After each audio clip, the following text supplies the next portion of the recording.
C'est dans sa chambre que Chloé, étudiante de 22 ans, passe l'essentiel de son temps, une dizaine d'heures à tenter de digérer des cours en ligne. Supposons que vous avez deux solutions, X1 et X2. À votre problème, Ce jour-là, ils sont une quarantaine d'élèves ingénieurs en dernière année à suivre ce cours d'optimisation de mathématiques. J'ai un peu plus de mal à poser des questions sur ces appels-là qu'en cours, parce que ça veut dire que là, il va y avoir 45 personnes qui vont m'écouter, on va entendre que ma voix et j'ai peur de poser une question bête.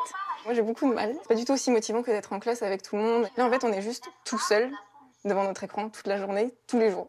Un confinement, synonyme pour Chloé de renoncement à sa vie étudiante. La jeune femme a beaucoup de mal à accepter la solitude. Comme on est seul, on a beaucoup plus de temps pour penser. Et là, en fait, il y a trop de temps. J'ai plus de distraction. C'est un tourbillon de stress. Et encore, moi, j'ai beaucoup de chance parce que je vis encore avec mes parents. Donc, je sors de ma chambre et il y a ma famille. Un sentiment d'isolement partagé par de nombreux étudiants. Depuis fin novembre, les amphis sont fermés, les études se font en distanciel, loin des camarades de promo. Heidi Soupeau est étudiante à Sciences Po Strasbourg. Cette semaine, elle a adressé une lettre ouverte au président de la République. Un cri du cœur. À 19 ans, dit-elle, elle a l'impression d'être morte. J'ai l'impression de ne pas avoir de vie et je pense que et de pas avoir même de vie, même ma vie intérieure n'est plus si nourrie qu'avant parce qu'en fait on manque d'interaction sociale. Vraiment, j'ai un peu la prétention à dire que c'est un peu plus important entre guillemets parce qu'on est en pleine construction encore. Dans cette lettre, Chloé décrit le mal-être des jeunes et s'interroge. Si on n'a ni espoir ni perspective d'avenir à 19 ans, il nous reste quoi ? L'air de rien, on a vraiment pris sur nous, on a vraiment mis de côté nos projets parce que à notre âge, on a quand même beaucoup de projets. Et puis on a l'impression qu'on parle jamais de nous, qu'on cherche pas d'alternative à notre outil. En fait, on a l'impression de ne pas vraiment exister. Comme un début d'espoir, ce lundi, quelques étudiants ont retrouvé les bancs de la fac de Cergy. Profitez tant qu'il y a la possibilité, il ne faut pas s'isoler.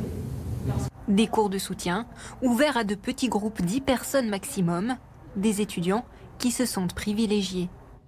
J'habite seul dans un studio ici à Cergy et le fait de venir, de voir des camarades, de travailler tous ensemble, de pouvoir parler avec les profs, ça fait du bien moralement. Même le fait de se lever, de vraiment se lever, parce que quand on est chez nous, on n'a pas forcément la motivation. Au bout d'un moment, ça pèse. On reste concentré au moins 1h30.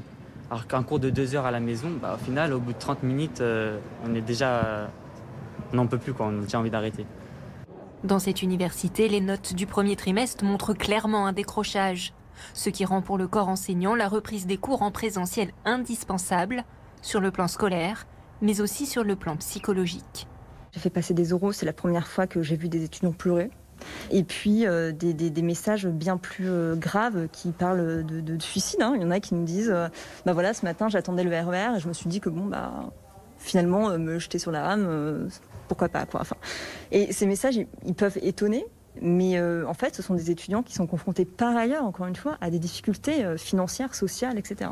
Avec la pandémie, de plus en plus d'étudiants se retrouvent privés de ressources. Selon l'Observatoire de la vie étudiante, 33% ont rencontré des difficultés financières pendant le premier confinement, notamment pour s'acheter à manger et payer leur loyer.